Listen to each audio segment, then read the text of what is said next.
Slide show हो रहा है? Yes sir. Yes, sir.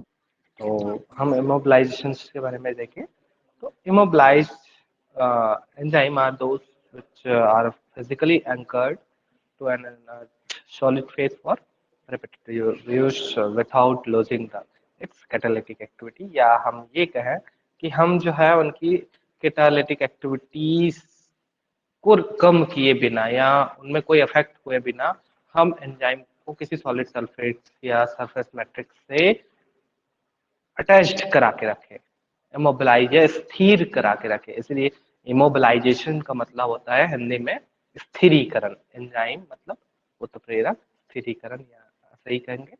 ठीक है, तो हम बेसिकली इसमें चर्चा करने वाले हैं introduction, advantage of enzyme immobilization, methods of immobilization, property of immobilized enzyme, application of immobilized enzyme and limitation and conclusion. इनके बारे में ही चर्चा करेंगे। बेसिकली हमारा इनमें इंपॉर्टेंट टॉपिक होता है वो है मेथड्स ऑफ एंजाइम इमोबिलाइजेशन, जिनके बारे में हम अच्छे से चर्चा करेंगे। देन इंट्रोडक्शन की बात करते हैं तो immobilization of enzyme refers to the technique of confining the enzyme or cells in or an inert support for the stability or reuse। जो कहने का मतलब है, जैसे मैं थोड़ी देर पहले ये कहा कि एंजाइम, चूंकि एंजाइम की बात कर रहे हैं हम, एंजाइम इमोबिलाइजेशन पढ़ रहे हैं इसलिए, लेकिन ये सेम टेक्निक से सेल इमोबिलाइजेशन भी किया जाता है, तो वहां पे सेल भी यूज कर सकते हैं।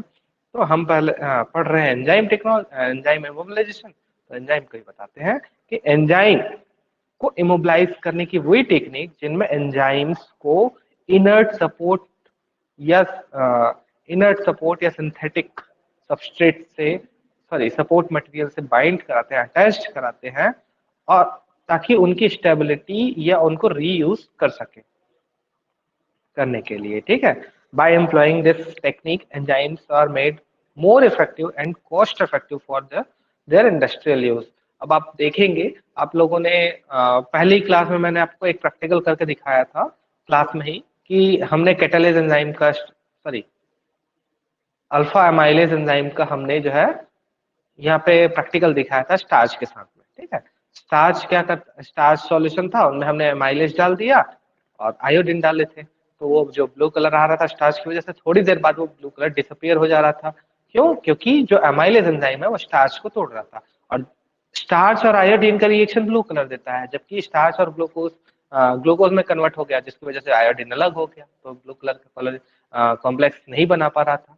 तो यहाँ पे क्या हुआ कि वर्क कर रहा है एक एंजाइम, लेकिन हम उस स्टार्च में डले एंजाइम को रीयूज नहीं कर पा रहे थे।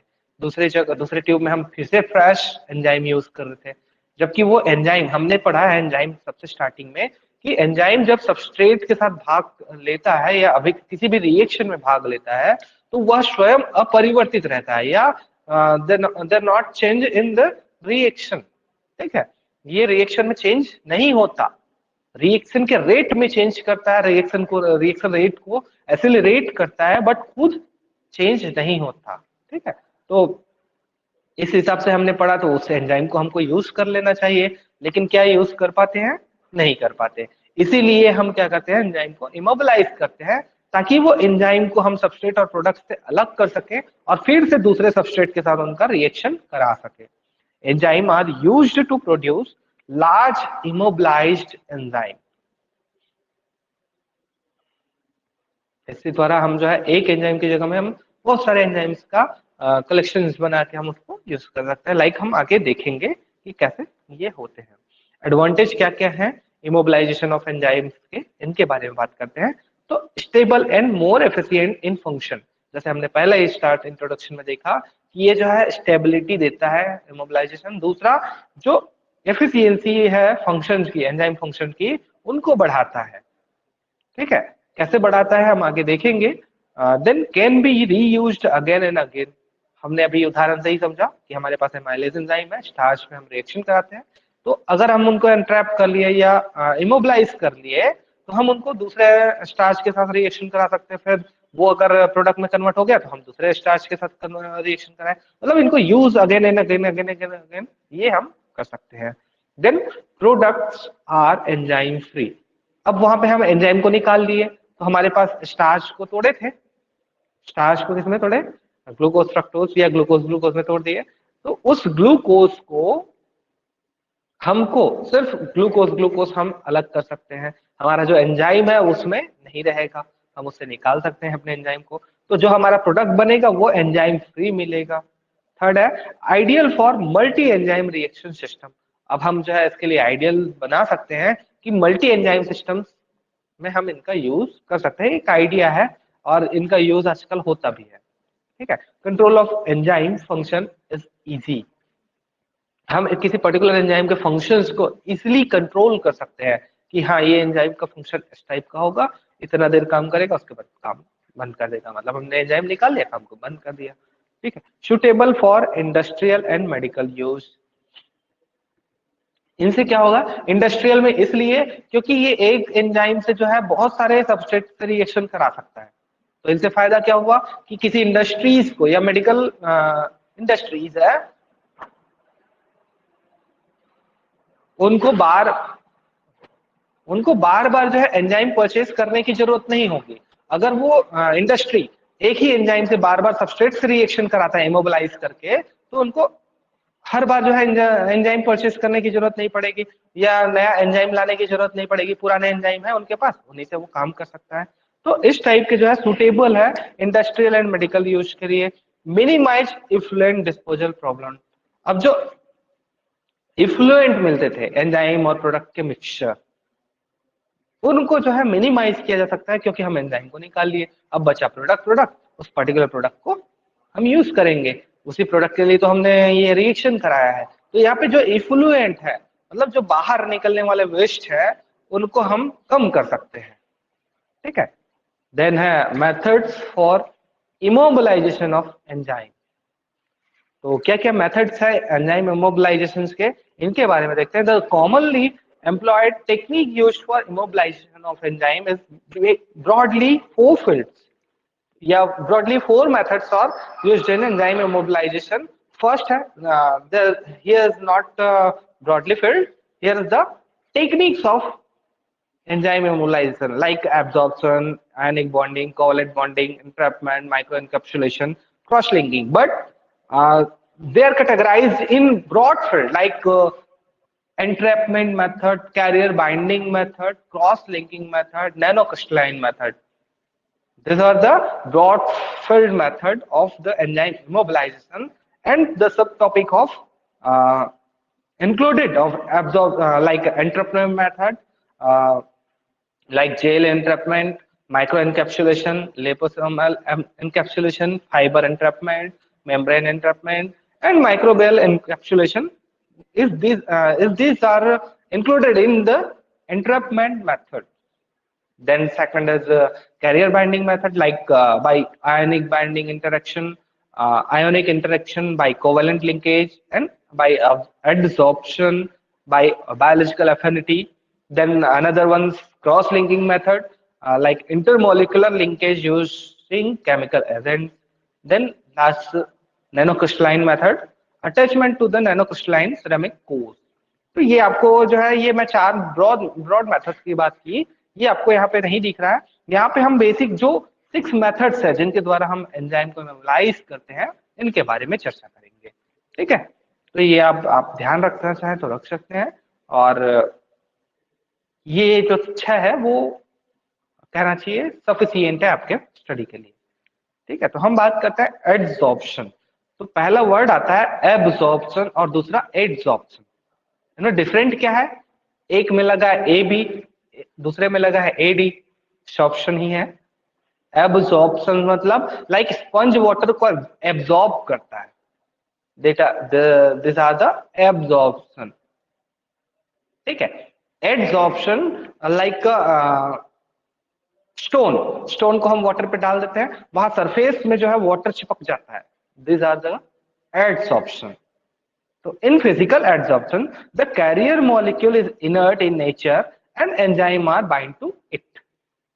Okay, carrier molecules है वो inert molecules ले लिए हैं, चूंकि immobilization कर रहे हैं तो एक फिक्स सॉलिड सपोर्ट चाहिए जो carrier molecule है, जो inert है in nature के लिए और वहां पे जो है एंजाइम जो है बाइंड करता है। The carrier molecule from which it binds are charcoal, like charcoal, silica, clay, alumina. इस टाइप के जो मॉलिक्यूल है इनके सरफेस पे एंजाइम बाइंड करता है। The bonding between carrier and enzyme is weak, it can break by changing pH, ion strength and substrate concentration. कहने का मतलब है कि जो कैरियर है और एंजाइम है दोनों के बीच में जो बॉन्ड बनेगा वो वीक बॉन्ड होगा, और ये जो है इजिली अगर उसमें पीएच में, आयन में, आयनिक स्ट्रेंथ में या सबस्ट्रेट कंसंट्रेशन में हमने कोई छेड़छाड़ किया तो इनके जो बॉन्ड है वो टूट जाएंगे, मतलब एंजाइम फ्री हो जाएगा। The adsorption process is non specific. जो एडसॉर्प्शन प्रोसेस है वो स्पेसिफिक नहीं है कि चारकोल जो है स्पेसिफिक एंजाइम से ही बाइंड करेगा, दूसरे एंजाइम से भी बाइंड कर सकता है, एल्यूमिना जो है वो दूसरे एंजाइम से बाइंड कर सकता है। तो इस टाइप के ये जो है नॉन स्पेसिफिक है। देन आप देख सकते हैं डायग्राम में कि एक सपोर्ट इनर्ट मटेरियल है जो नेचर में इनर्ट है, उनके साथ में एंजाइम कैसे बाइंड कर रहा है। ठीक है, तो ये आपने डायग्राम में देखा, लाइक ये एंजाइम है और ये इनर्ट मटेरियल है जो बाइंड हो रहे हैं। ठीक है, तो इनमें समझ में आ गया होगा I think. Then ionic binding, the enzyme will remain bound to the carrier provided pH and ionic strength at suitable values. The support material used for binding DEAE, Cefadex, and CM cellulose. CM means carboxymethyl cellulose. DEAE का full name आप लोग देख लीजिएगा। ठीक है, तो ये these are the ionic interaction या ionic binding इमोबिलाइजेशन मेथड। ठीक है, इनमें देखते हैं क्या होता है कि एक कैरियर मॉलिक्यूल्स है और एंजाइम है, उन दोनों के बीच में आयोनिक बॉन्ड या आयोनिक इंटरेक्शन क्रिएट होता है, जिनके थ्रू जो है वो उस पर्टिकुलर कैरियर मॉलिक्यूल से अट्रैक्ट होते हैं। Like this green colour are enzymes and this are carrier molecule. This are interacted between two molecules by ionic interaction। Like आपने देखा होगा केमिस्ट्री में कि सोडियम और क्लोराइड एक दूसरे से आयोनिक बॉन्ड द्वारा बाइंड होते हैं। ठीक है, this are the ionic interaction, positive और नेगेटिव बाइंड कर लिए। ठीक, तो ये आयोनिक बाइंडिंग मेथड है।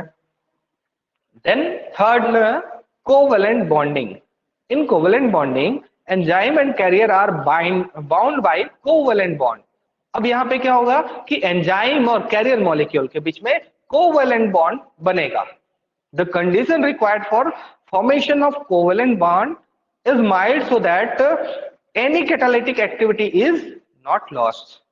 क्योंकि यहाँ पे जो है सबस्ट्रेट के साथ में कोवेलेंट बॉन्ड फॉर्मेशन हो रहा है, ये जो है माइल्ड होगा, इसकी वजह से जो है इनके एंजाइम की कैटालिटिक एक्टिविटी पे कोई फर्क नहीं पड़ेगा। The active site of enzyme is protected from that attachment by bonding with substrate or substrate analog। और ये जो एक्टिव साइट्स है वहां एंजाइम्स के, उनको प्रोटेक्ट रखा रहता है कि ये जो है अटैचमेंट के साथ उस एक्टिव साइट में बाइंड नहीं करेगा, और वहां पे फिर जो है जो सबस्ट्रेट है वहां पे ही सिर्फ बाइंड करेगा, या सबस्ट्रेट एनालॉग है सिर्फ वहीं पे जाके बाइंड करेगा। इनसे जो है हमारे जो एक्टिव साइट्स है वहां पे जो inert substrate inert carrier molecule है वो बाइंड नहीं करेगा। The enzyme containing functional group are alpha epsilon amino group, sulphydryl group, hydroxyl group, imidazole and free carboxyl group जो है ये इनके फंक्शनल ग्रुप है। Like this these are the support material and these are the enzyme, and here is denoted the covalent bond between enzyme and support। ठीक है, तो यहाँ पे आप जो है सपोर्ट दिया हुआ है, एक सपोर्ट है या इनर्ट मॉलिक्यूल है, कैरियर मॉलिक्यूल है, उनके साथ में एंजाइम है, और ये जो बना वो एंजाइम और सपोर्ट के बीच में वो है आपका कोवेलेंट बॉन्ड। देन नेक्स्ट हम पढ़ते हैं एंट्रैपमेंट की बात करते हैं। Enzyme immobilized by physical entrapment inside a polymer or gel matrix. Next आप जब भी बीएससी की क्लास में देखेंगे तो इस प्रैक्टिकल को आपको करके भी दिखाएंगे कि इंट्रैपमेंट कैसे होता है, ठीक है। तो ये जो है एकदम याद रखिएगा, नेक्स्ट ईयर जो है जब ऑफलाइन क्लासेस होंगी या अभी लोगों का ऑफलाइन प्रैक्टिकल होगा तो वहां हम परफॉर्म करके भी दिखाएंगे। तो enzyme immobilized by physical entrapment inside a polymer or gel. जैसे कि आप इस स्ट्रक्चर में देख लीजिए कि पॉलीमर या जेल है, उनमें जो है एंट्रैप करते हैं पर्टिकुलर एंजाइम्स, जैसे कि यहाँ पे आपको दिख रहा होगा, ठीक है। जो रेड कलर है वो एंजाइम है, और जो ईट जैसा बना हुआ है बॉक्स बॉक्स रूम जैसा, वो जो है आपके इनर्ट सपोर्ट मटेरियल है या जेली लाइक मटेरियल है, ठीक है। तो size of gel matrix in such that it will hold enzyme and allow the passage of substrate and product. अब ये जो मैट्रिक्स की साइज है वो इतनी तक होगी या सफिशिएंटली होगी कि वो जो है सबस्ट्रेट और प्रोडक्ट को पास करने के लिए अलाउ कर सके। मतलब सिर्फ एंजाइम बस को रखेगा नहीं, उनके पास ऐसे पोर साइज भी रहेंगे जहां से सबस्ट्रेट आएगा और प्रोडक्ट जाएगा। Some deactivation may occur due to change in pH, temperature, addition of solvent। अगर हम इनमें कोई एडिशन ऑफ सॉल्वेंट डालते हैं तो इनके पीएच या टेम्परेचर जो है चेंज हो सकते हैं, और जिनसे ये एंजाइम जो है डीएक्टिवेशन हो सकता है।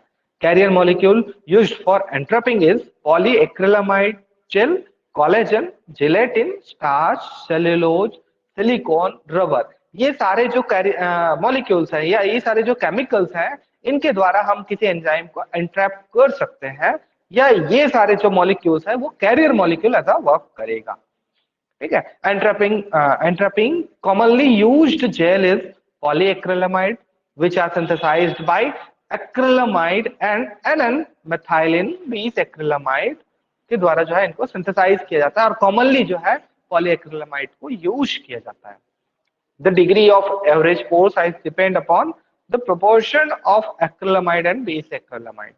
इनके जो प्रोपोर्शन है उनके आधार पे जो है इनकी पोर साइज को हम कंफाइन कर सकते हैं। Then these are the entrapment.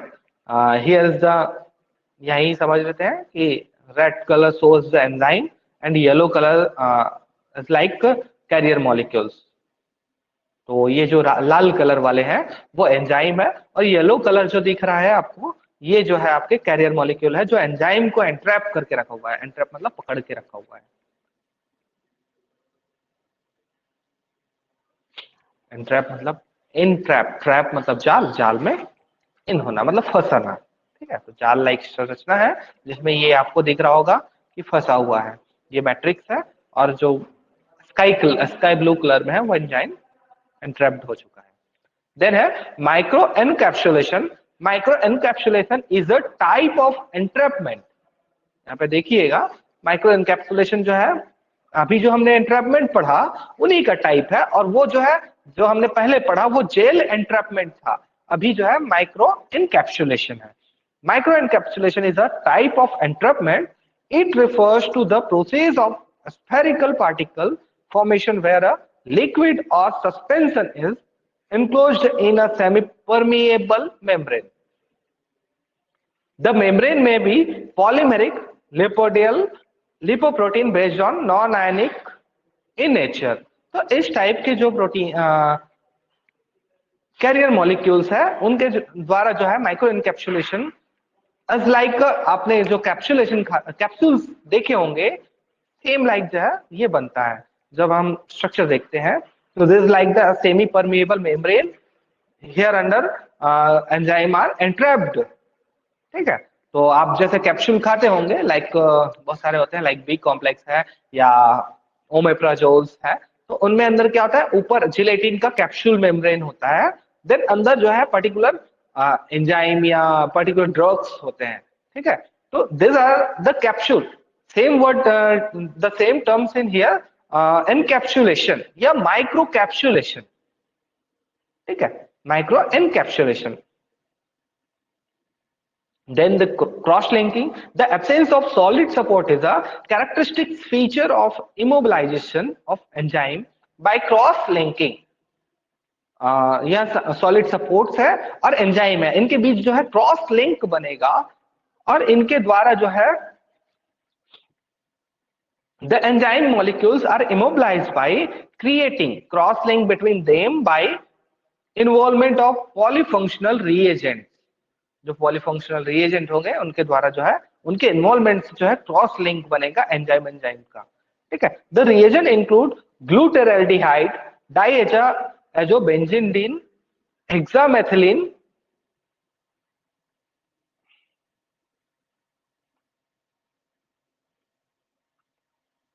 Hexamethylene, this isocyanate, diisocyanate and isothiocyanate. ये सारे जो रिएजेंट्स है ये एंजाइम को एंजाइम इंटरकनेक्टेड करने का काम करते हैं। जैसे कि हम यहाँ पे देखेंगे एंजाइम्स है, क्रिस्टलाइजेशन हुआ, एंजाइम क्रिस्टल्स का फॉर्मेशन हुआ, आपस में जो है ग्लूटाराल्डिहाइड डाल दिए तो आपस में ये इंटरकनेक्टेड होना स्टार्ट हो गया। इनको हम आगे और डायग्राम में अच्छे से समझेंगे। फिर carboxypeptidase enzyme is a cross linked by the action of glutaraldehyde whose two aldehyde group from cis base linkage with free amino acids। जहां जहां फ्री अमीनो एसिड्स होंगे एंजाइम में वहां वहां सिर्फ बेस लिंकेज बनाएगा ये ग्लूटाराल्डिहाइड के एल्डिहाइड ग्रुप और कार्बोक्सीपेप्टिडेज को लिंक्ड कर देगा। ठीक है, तो ये आप देख सकते हैं कि एंजाइम को ये कैसे आपस में इंटरकनेक्ट कर रहे हैं पर्टिकुलर रिएजेंट जो है। तो हियर द सॉलिड सपोर्ट या हियर द सपोर्ट मटेरियल या carrier molecule is called reagent like glutaraldehydes। okay, then properties of the immobilized enzyme, after immobilization enzyme the properties of enzyme is changed। Immobilization के बाद बहुत सारे ऐसे होंगे जिनमें जो है एंजाइम की प्रॉपर्टीज ही चेंज हो जाती है। तो फर्स्ट है reduction in the specific activity. कभी कभी क्या होता है कि उनकी एक्टिविटी रिड्यूस हो जाती है। कब? जब जैसे हमने एडसॉर्प्शन किया तो उस समय क्या होगा कि जहां जहां एक्टिव साइट थे पता चला वही वही जो है एब्जॉर्ब हो गया। तो by denaturation due to physical और chemical interaction between enzyme and carrier, physical chemical interaction हुआ एंजाइम और कैरियर के बीच तो इनसे डीनेचर हो गया एंजाइम। ठीक है, सेकंड है conformation change, active site of enzyme conformation change due to electrostatic interaction और केमिकल इंटरेक्शन। जैसे कि एक्टिव साइट्स है वहीं पे ही कैरियर मॉलिक्यूल का बाइंडिंग हो गया ड्यू टू इलेक्ट्रोस्टैटिक इंटरेक्शन और केमिकल इंटरेक्शन। तो इनके द्वारा जो है उनके कन्फर्मेशन चेंज हो गया जिससे एंजाइम जो है एक्टिव से इनएक्टिव फॉर्म में कन्वर्ट हो गए। तो ये जो है उनके प्रॉपर्टीज में चेंज हुए। स्टेरिक हिंड्रेंस होंगे तो it does create steric hindrance during bind to substrate due to immobilization. कभी कभी क्या होते हैं ये स्टेरिक हिंड्रेंस आने लग जाते हैं जिसकी वजह से जो है पर्टिकुलर एंजाइम के एक्टिव साइट्स जो है चेंज हो जाते हैं। अब उस एक्टिव साइट्स के चेंज होने से एंजाइम जो है सबस्ट्रेट पे वर्क नहीं कर पाता। स्टेबिलिटी की बात करते हैं, सेकंड है तो चेंज ऑन हीटिंग और storage but effect enzyme action और not depend on denaturation of enzyme. कभी कभी क्या होती है कि स्टेबिलिटी जो है चेंजेस होती है, लाइक हम जो है एंजाइम एनकैप्सुलेशन करा रहे हैं, एनकैप्सुलेशन की बात करें या इंटरप्टमेंट, जेल इंटरप्टमेंट की बात करते हैं तो उस समय हम क्या करते हैं जेल बनाते हैं, उनको हीट करते हैं और उसमें एंजाइम डालते हैं। तो हीट होने से एंजाइम कभी कभी क्या होते हैं डीनेचर हो जाते हैं या उनकी स्टेबिलिटी जो है चेंज हो जाती है। ठीक है, it also perfect from proteolytic enzyme by steric hindrance. और ये जो है इनको जो है कभी कभी बचाता है वो है proteolytic enzyme by steric hindrance से। पीएच की बात करें तो pH change by 2 unit when enzyme immobilized. अगर 2 यूनिट जो है उनको हाइड्रोजन आयंस दे रहे हैं या ले रहे हैं तो उनसे इनके पीएच में जो है कन्वर्जन होता है। ठीक है, तो इनके पीएच भी चेंज हो जाते हैं। देन है pH is alkaline when carrier is ionic. अब वो जो कैरियर है वो आयोनिक है तो पीएच जो है अल्कलाइन हो जाएगा, बेसिक पीएच मिलेगा। PH is acidic when carrier is cationic. अब वो जो है केटायनिक है तो उनका पीएच जो है एसिडिक हो जाएगा। तो del pH is equal to 0.43 F psi by R T. ये जो है इनके चेंज होने पे डिपेंड करता है कि किस टाइप के आयनिक होंगे या केटायनिक होंगे, एनायनिक या केटायनिक होंगे, उसके ऊपर डिपेंड करता है इनका pH. F means where F means Faraday constant, psi means electrostatic potential, R means gas constant. ठीक है, देन ये जो है उन्हीं का ही है, इलेक्ट्रोस्टैटिक फील्ड में कैरियर का क्या इफेक्ट होता है, तो ये इतना इंपॉर्टेंट नहीं है, तो इसको हम छोड़ रहे हैं। देन है एप्लीकेशन ऑफ इमोबिलाइज्ड एंजाइम की बात करते हैं। तो enzyme catalysed reaction can not be linked because of incompatible pH activity range. By immobilizing the enzyme, their pH activity range overlap. तो यहाँ पे जो है हम एंजाइम कैटालाइज रिएक्शन जो है बिना विदाउट लिंक जो है हम यूज करें, ताकि उनके पीएच एक्टिविटी रेंज जो है कन्वर्ज ना हो। लेकिन कहीं कहीं पे हम जो है एंजाइम इमोबिलाइज्ड एंजाइम यूज करते हैं और उनके बहुत सारे एप्लीकेशंस हैं। Like this is also used for the study of properties of enzyme closely together in living cells. जो लिविंग सेल्स होते हैं उनमें एंजाइम की स्टडी करने के लिए हमको इस टाइप के एंजाइम्स की जरूरत होती है। Liposome is used to study the effect of lipid environment on the activity of enzyme. जब लिपोसोम्स हम बनाते हैं एंजाइम एनकैप्सुल एंट्रैपमेंट में, तो हम वहां पे एनवायरनमेंट में लिपिड एनवायरनमेंट में जो है एंजाइम की एक्टिविटी चेक कर सकते हैं, स्टडी कर सकते हैं। Then the property of immobilized enzyme, it is easy to separate enzyme from reaction mixture in industrial process by only physical methods. Like हम जो है एंजाइम सबस्ट्रेट से एंजाइम्स को हटाना चाहते हैं, तो उसके प्रोडक्ट हमको प्योर फॉर्म में मिले, तो वहां ये जो है इंडस्ट्रियल प्रोसेस में हम इस टाइप के मेथड को अप्लाई करते हैं, और ये उनके एप्लीकेशंस है। Reactor used commonly for the reaction perform in industries. बहुत सारे कुछ रिएक्टर्स है जो इंडस्ट्रीज में परफॉर्म किए जाते हैं, कॉमन है वो स्टीयर्ड टैंक रिएक्टर है, पैक्ड बेड रिएक्टर है, जहां जहां एंजाइम इमोबिलाइज्ड करके यूज किया जाता है। इनके लिमिटेशन की बात करते हैं, तो कुछ लिमिटेशंस भी है कि इनकी जो बायोलॉजिकल एक्टिविटी है वो खत्म हो जाती है। The possibility of loss of the biological activity of an enzyme during immobilization और while it is in use. जब हम इसको इमोबिलाइज करते हैं या इनको यूज करते हैं, तो इनकी बायोलॉजिकल एक्टिविटी कुछ की खत्म हो जाती है। तो वैसे एंजाइम रीयूज करने से कोई मतलब नहीं है। एक तो पहला कि हम उनको बार बार यूज कर रहे हैं, धीरे धीरे उनकी एक्टिविटी खत्म हो गई, तो उनको रीयूज करने का मतलब नहीं है, तो उनको इमोबिलाइज करने का मतलब नहीं है, तो ये लिमिटेशन है। दूसरा है immobilization is an expensive affair often requiring sophisticated equipment. तो ये जो इमोबिलाइजेशन प्रोसेस है, इनके लिए हमको सोफिस्टिकेटेड इक्विपमेंट की आवश्यकता होती है। अगर ये नहीं है तो हम इमोबिलाइजेशन जो परफेक्टली नहीं कर पाते। ठीक है, तो ये लिमिटेशंस है। बट हम एंजाइम्स के कुछ लिमिटेशंस को अगर नेग्लेक्ट करें, तो एंजाइम के इमोबिलाइजेशन के बहुत सारे एडवांटेज है, जैसे हमने स्टार्टिंग पे देखा। ठीक है, immobilized enzyme are easily removed from reaction mixture, thereby stopping the reaction and making the enzyme available to be used again। ठीक है, इनका मतलब समझिए कि अगर हमको किसी रिएक्शन को स्टॉप करना है, कि नहीं आधे में जो है आप प्रोडक्ट में रहो, आधे में आप सबस्ट्रेट में रहो, तो वहां हम क्या करते हैं, रिएक्शन मिक्सचर से एंजाइम्स को हटा लेते हैं और उन एंजाइम्स को हम अगेन यूज कर सकते हैं। ठीक है, in case of enzyme purification process does not involve. कई कंडीशन ऐसे होते हैं जहां एंजाइम प्यूरिफिकेशन इन्वॉल्व होते हैं, तो वहां हमको एंजाइम इमोबिलाइज्ड की जरूरत होती है। जहां नहीं है तो उनकी दिक्कत नहीं है। Large amount of the product is form from the procedure. अब इसमें जो है हमको लार्ज अमाउंट में प्रोडक्ट हमको मिलते हैं, क्योंकि हम एक पर्टिकुलर एक लिमिट अमाउंट के एंजाइम को यूज करके हम डिफरेंट डिफरेंट सबस्ट्रेट में यूज करते जाते हैं, और उससे हमको बहुत ज्यादा अमाउंट में हमको प्रोडक्ट मिलता है। तो इस हिसाब से आपका एंजाइम इमोबिलाइजेशन खत्म होता है।